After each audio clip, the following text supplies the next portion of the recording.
त्रेता युग माही शंभु गए कुंभज ऋष पाही। शिव पुराण में ऐसी ही कथा है क्रमबद्ध तरीके से। एक बार त्रेता युग की बात है, भगवान शंकर राम जी की कथा सुनने के लिए कुंभज ऋषि के पास गए। कैलाश से उतर करके उन्हीं कुंभज के पास गए जो दक्षिण भारत में रहते हैं। कथा सुनने के लिए लोग कहां कहां तक जाते हैं। आप कल्पना करिए, कैलाश में बैठे महादेव कथा सुनने के लिए कुंभज ऋषि के पास गए। कुंभज कौन? जिनको दूसरे शब्दों में अगस्त ऋषि भी कहते हैं।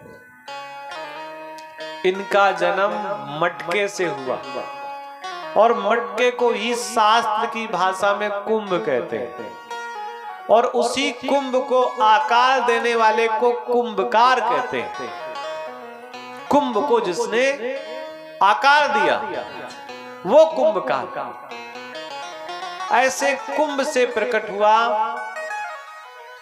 कुंभ से प्रकट हुए कुंभज ऋषि।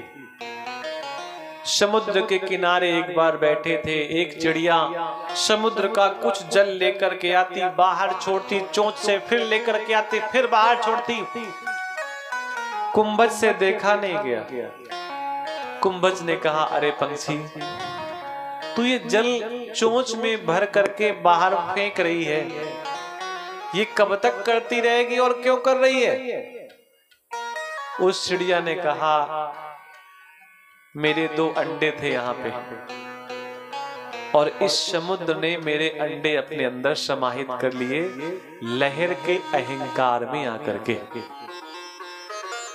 मैंने समुद्र से प्रार्थना की कि आप तो राम के वंशज हैं, हमारे अंडे हमें वापस कर दो।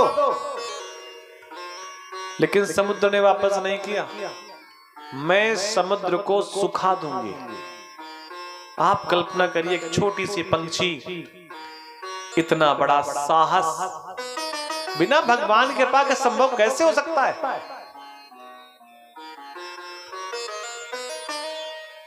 कुंभज ऋषि ने भी समुद्र से प्रार्थना की कि भैया इनके अंडे वापस कर दो। समुद्र जब राम जी की 3 दिन तक बात नहीं सुना तो चिड़िया और कुंभज की क्या सुनेगा? उल्टे हाथ पे रख करके समुद्र का पान कर गए कुंभज। जन्म हुआ घड़े से और पी गए पूरा का पूरा समुद्र सागर। इतने बड़े हैं कुंभज ऋषि। उन्हीं के यहां कथा सुनने जाते हैं। राम जी माता सीता की खोज के बाद जब उन्हें पता चलता है कि सीता रावण की कैद में है, तो राम जी जब युद्ध के लिए चलते हैं तो अगस्त ऋषि से प्रार्थना करते हैं। अगस्त ऋषि उन्हें आदित्य हृदय स्रोत नामक एक मंत्र देते हैं और राम जी उस मंत्र का पाठ करते हैं। इतने बड़े हैं अगस्त ऋषि, इतने श्रेष्ठ हैं अगस्त ऋषि। और इन्हीं अगस्त ऋषि के यहां भगवान शंकर कथा सुनने के लिए गए।